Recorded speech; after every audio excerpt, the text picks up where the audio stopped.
దేవుని నామానికి మహిమ కలుగును గాక. దేవునికి స్తోత్రం. కూడి చేరి వచ్చిన మీ అందరికీ మరొకసారి ప్రభు అయిన యేసుక్రీస్తు వారి పేరిట హృదయపూర్వక వందనాలు. దేవునికి స్తోత్రం. అందరు బాగున్నారా? Praise lord. వాక్యంని ఈరోజు కొంచెం ధ్యానం చేసుకుందాం. చూద్దాం రండి. యోహాను సువార్త 15వ అధ్యాయము 8వ వాక్యం. యోహాను సువార్త 15వ అధ్యాయము 8వ వాక్యం. మీరు బహుగా ఫలించుట వలన నా తండ్రి మహిమపరచబడును, ఇందువలన మీరు నా శిష్యులగుదురు. దేవునికి స్తోత్రం. హల్లెలూయా, హల్లెలూయా. క్రైస్తవ జీవితము ఫలవంతమైన జీవితం, ఫలభరితమైన జీవితం. దేవుణ్ణి సేవిస్తూ ఆరాధిస్తున్న మనము, దేవుణ్ణి ఎరిగిన మనము ఫలించే వారంగా ఉండాలి. దేవుని యొక్క ఉద్దేశం కూడా అదే. మనము ఫలభరితంగా ఉంటేనే దేవుని నామానికి మహిమ వస్తుంది. ఆయన మహిమపరచబడాలి అంటే మనం ఫలించాలి అని చెప్తున్నాడు కదా. అయితే ఎలా ఫలిస్తాము అంటే ఆ పై వాక్యంలో ఉంటుంది. నా యందు మీరును మీ యందు నా మాటలను నివసించిన ఎడల, లేదా నిలిచి ఉన్న ఎడల.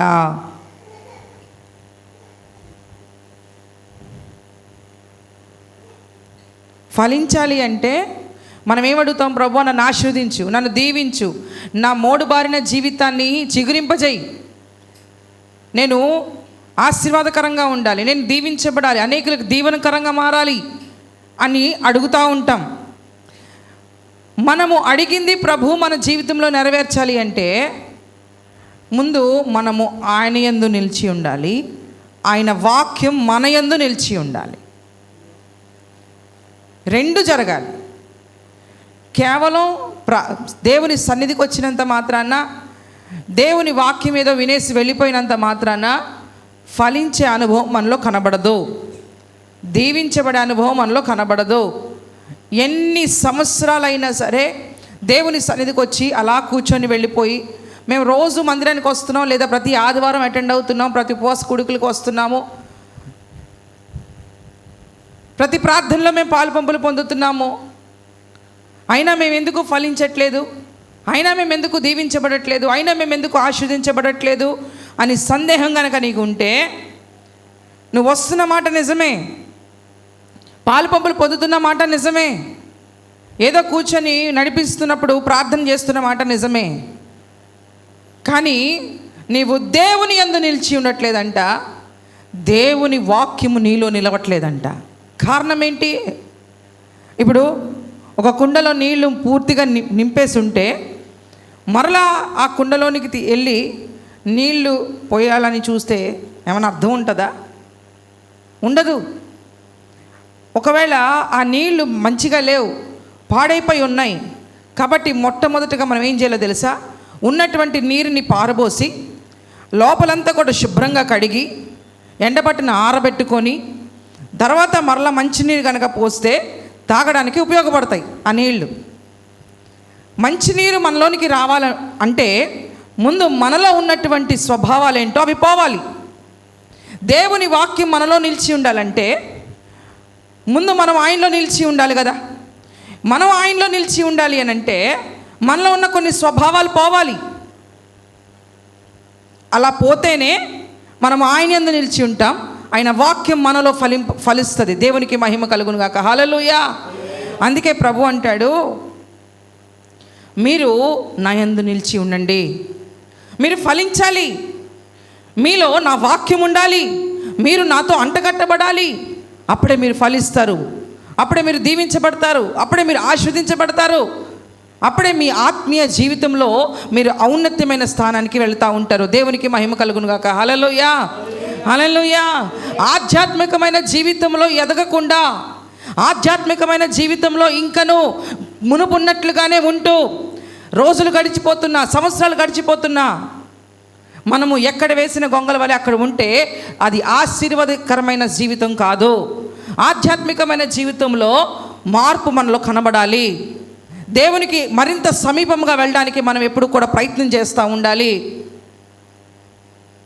అలా చేయకపోతే మనం ఫలించిన వారంగా దేవునికి ఇష్టంగా మనము ఉండలేము. మన వల్ల దేవునికి మహిమ రాదు, మన వల్ల దేవుని నామాన్ని ఘనత ఉండకపోగా ఆయన నామాన్ని అవమానపరిచే వారంగా, ఆయన నామానికి చెడ్డ పేరు తెచ్చే వారంగా మనం ఉంటాం. అలా ఉండకూడదు అని ప్రభువారు మాట్లాడుతూ ఉన్నారు. దేవుని నామానికి మహిమ కలుగును గాక. హల్లెలూయా, హల్లెలూయా, దేవునికి స్తోత్రం. అందుకే కీర్తనకారుడు మొదటి కీర్తనలో అంటాడు, మీరు ఫలించాలి అని అంటే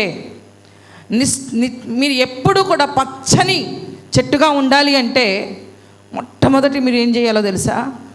దుష్టుల యొక్క ఆలోచన ఉందే, అందులో నుంచి బయటికి రా. దుష్టుని ఆలోచనలను ఉండొద్దు.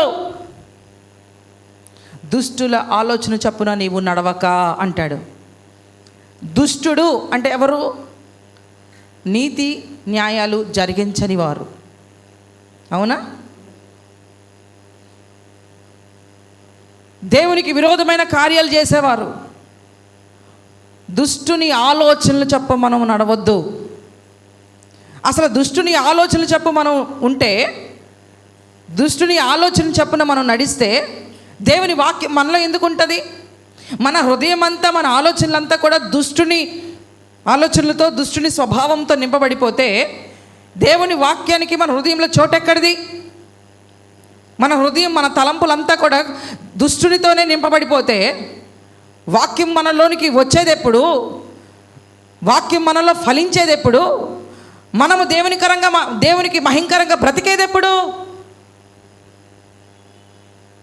దేవుడు అంటాడు, నీవు ఆత్మలో వర్ధిల్లితేనే అన్ని విషయాల్లో వర్ధిల్లుతావు అంటున్నాడు.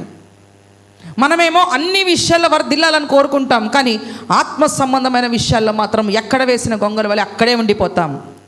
ప్రార్థన జీవితంలో ఉన్నతమైన స్థాయి కనబడదు, వాక్య ధ్యానంలో ఉన్నతమైన స్థాయి కనబడదు, ఉపవాసాలు చేసే విషయంలో ఉన్నతమైన స్థాయి కనబడదు, దేవుని యొక్క ప్రత్యక్షతలు, దేవుని యొక్క దర్శనాలు, దేవుని యొక్క స్వరం వినాలనే తపన, ఆశ, కోరిక మనకు ఉండదు. ఆత్మ సంబంధమైన ఆశీర్వాదాలు మనం ఆశపడము, భౌతిక సంబంధమైన ఆశీర్వాదాలు కావాలంటాం. ఓకే, నువ్వు భౌతిక సంబంధమైన ఆశీర్వాదాలు కావాలన్నా మొట్టమొదటి నువ్వు చేయవలసింది ఆత్మలో ఎదగాలి. ఆత్మీయ స్థితిలో నువ్వు ఆశీర్వదించబడకుండా, ఆత్మీయ స్థితిలో నువ్వు ఉన్నతంగా రాకుండా, విడిచిపెట్టవలసినవి నువ్వు విడిచిపెట్టుకోకుండా ఉంటే నీ ఆత్మ ఫలించదు. దాని ద్వారా దేవునికి మహిమ రాదు.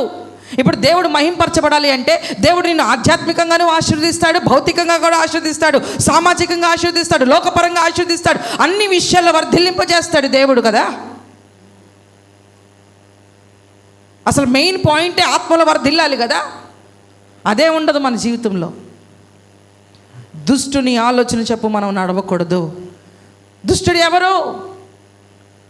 దేవునికి విరోధంగా ప్రవర్తించేవారు. దేవుని సన్నిధిలోనికే వెళ్తారు, దేవుని మందిరాలకే వెళతారు, దేవుని వాక్యాలు వింటారు, ప్రార్థనలు అంటారు, కానీ దుష్ట స్వభావాన్ని విడిచిపెట్టరు. దుష్టుల మార్గంలోనే నడుస్తూ ఉంటారు. దుష్టుడు ఎవరయ్యా అంటే మోసం చేసేవాడు. దుష్టుడు ఎవరయ్యా అంటే అసలు అతను ఏమంటారు, మంచే లేని వాళ్ళు. అస్సలు మంచి అనేది కనపడదు. పైకి మాత్రం మంచివారుగా కనబడతారు, కానీ అంతరంగ స్వభావం ఎలా ఉంటుందో తెలుసా? దుష్టుని స్వభావం ఉంటుంది. అపవాది, వాడికి ఉన్నటువంటి పేరులో ఒక పేరు, వాడు దుష్టుడు, మోసం చేసేవాడు, హాని తలపెట్టేవాడు. అలాంటి నడవడికలో ఉంటారంట జనాలు. అందుకే అంటున్నాడు, దుష్టుని ఆలోచన చప్పున నువ్వు నడవద్దు. అసలు దుష్టుని ఆలోచనే నీకు ఉండొద్దంటే మన మార్గమే దుష్టుని మార్గం అయితే నీకు ఆలోచనే ఉండొద్దు అంటున్నాడు దేవుడు. దుష్టుని ఆలోచన చప్పున, దుష్టుల ఆలోచన చప్పున నడవద్దు అంటుంటే, దుష్టుని ఆలోచన నీకు ఉండకూడదు అంటుంటే, అసలు మనం ఎంచుకునే మార్గమే దుష్టుల మార్గం అయితే, మనం వెళ్ళే మార్గమే దుష్టుల మార్గం అయితే ఫలిస్తామా? ఫలించకపోగా ఇంకా దరిద్రం తాండవిస్తుంది కొంపల్లో. ఫలించాలి కదా, ఫలించే అనుభవం కావాలి కదా. ఎప్పుడో దేవుణ్ణి నమ్ముకుంటాం, కానీ ఫలించే అనుభవం మనలో కనబడదు. మనలో తీసివేసుకోవాల్సినవి తీసివేసుకోవాలి. దుష్టుని ఆలోచనలు మనలో పని చేయకూడదు. దుష్టుని ఆలోచన ఏంటి? వాడు మోసం చేసేవాడు, హాని తలపెట్టేవాడు. అవే వాడు ఆలోచనలు. ఇతరులని పాడు చేయాలనుకున్న వాళ్ళు, ఇతరులని నాశనం చేయాలనుకున్న వాళ్ళు, దేవునికి మహిమకరంగా జీవించకుండా లోకంలో పడవేసేవాడు దుష్టుడు. అలాంటి మార్గంలో మనం వెళ్ళకూడదు అని ప్రభు చెప్తున్నాడు.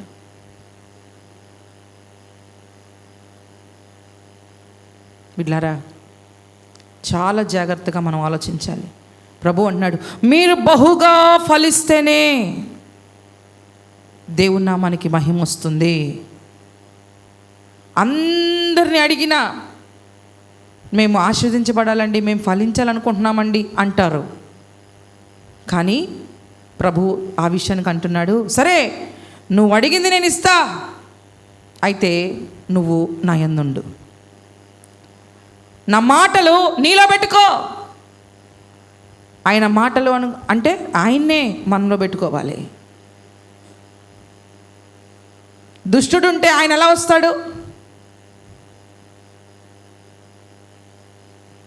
దుష్టుడుంటే ఆయన రాడు. దుష్టుని ఆలోచనలు మనలో తీసివేయాలి. దుష్టుని ఆలోచన మనలో తీసివేయాలి. దుష్టుడు మొన్న ఉపవాస కూడికలో మాట్లాడుకున్నాం కదా, వాడు ఎలా మోసం చేస్తాడో గుర్తుందా? వాడే టెంప్ట్ చేస్తాడు, వాడే పదే పదే ప్రేరేపిస్తాడు, ఎలాగో ఒకలాగా పాపంలో పడేయడానికి వాడే ట్రై చేస్తాడు. వాడే ఇంట్లో నుంచి బయటికి ఈడుస్తాడు, జనాల్ని పరువు తీయడానికి ప్రయత్నం చేస్తాడు, ఉన్న స్థితిని కూడా ధ్వంసం చేసేస్తాడు, మనశ్శాంతి లేకుండా చేస్తాడు. చేసేదంతా వాడే. కానీ నింద ఎవరి మీద వేస్తాడు తెలుసా? నీ దేవుడు ఏం చేశాడు?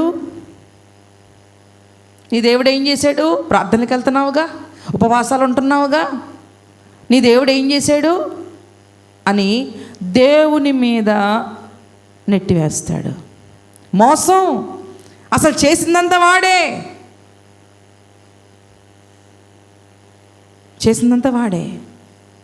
కానీ దేవుని మీద నెట్టివేస్తాడు. మనమేమో 2 గంటలు, 2.5 గంటలు, ఒక 5 గంటలు దేవుని సన్నిధిలో గడుపుతాం. మిగతా టైం అంతా లోకంలోనే ఉంటాం, మిగతా టైం అంతా లోకంలోనే జీవిస్తాం. మనం వాడి ప్రభావమే మన మీద ఎక్కువ ఉంటుంది. ఆడికి లొంగిపోతున్నాం. వాడు దాన్ని కవర్ చేయడానికి ముందే అలర్ట్ అయిపోయి, ఇదేమి నా వల్ల జరగలేదు, నువ్వు అప్పుడప్పుడు దేవుని సన్నిధికి వెళ్ళి ప్రార్థన చేస్తున్నావు కాబట్టి నీ దేవుడే ఏమీ చేయలేకపోయాడని అబద్ధం చెప్పి మోసం చేస్తాడు. మనం ఆలోచిస్తామా? లేదు, నిజమే కదా. నేను ఎంత భక్తి చేస్తున్నా, ఎంత చేసావు భక్తి? నేను ఎంత భక్తి చేస్తున్నా, నాకే ఎందుకు? ఏం చేసావు నువ్వు భక్తి?